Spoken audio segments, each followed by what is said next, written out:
நாடு.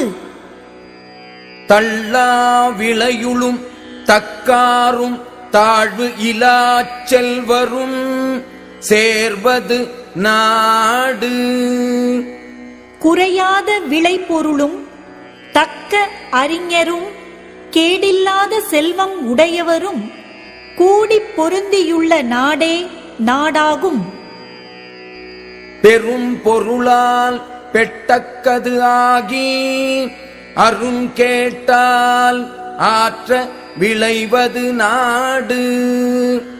மிக்க பொருள் வளம் உடையதாய் எல்லாரும் விரும்பத்தக்கதாய் கேடு இல்லாததாய் மிகுதியாக விளைபொருள் தருவதே நாடாகும். பொறை ஒருங்கு மேல் வருங்கால் தாங்கி இறைவர்க்கு இறை ஒருங்கு நேர்வது நாடு. மற்ற நாட்டு மக்கள் குடியேறுவதால் சுமை ஒரு சேர தன்மேல் வரும்போது தாங்கி அரசனுக்கு இறைப்பொருள் முழுவதும் தர வல்லது நாடாகும்.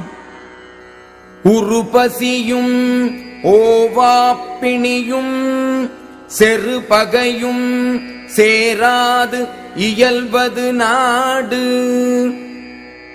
மிக்க பசியும் ஓயாத நோயும் வெளியே இருந்து வந்து தாக்கி அழிவு செய்யும் பகையும் தன்னிடம் சேராமல் நல்ல வகையில் நடைபெறுவதே நாடாகும்.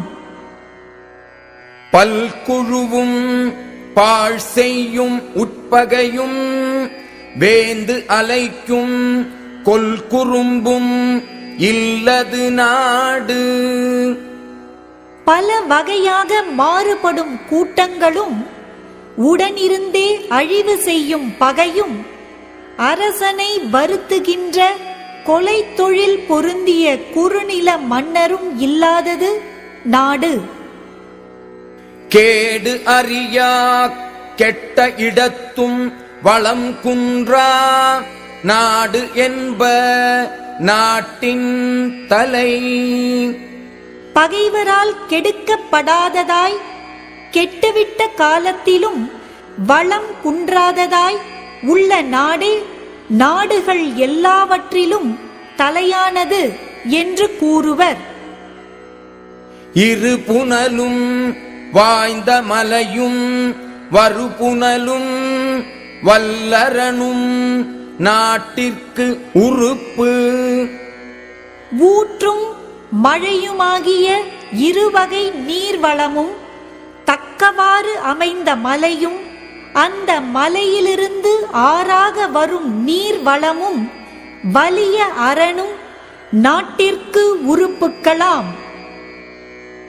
பிணியின்மை செல்வம் விளைவு இன்பம் ஏமம் அணி என்ப நாட்டிற்கு இவ் ஐந்து.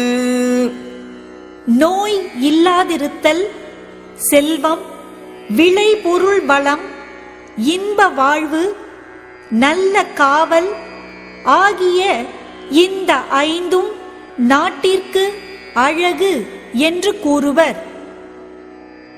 நாடு என்ப நாடா வளத்தன நாடு அல்ல நாட வளம் தரும் நாடு. முயற்சி செய்து தேடாமலே தரும் வளத்தை உடைய நாடுகளை சிறந்த நாடுகள் என்று கூறுவர். தேடி முயன்றால் வளம் தரும் நாடுகள் சிறந்த நாடுகள் அல்ல.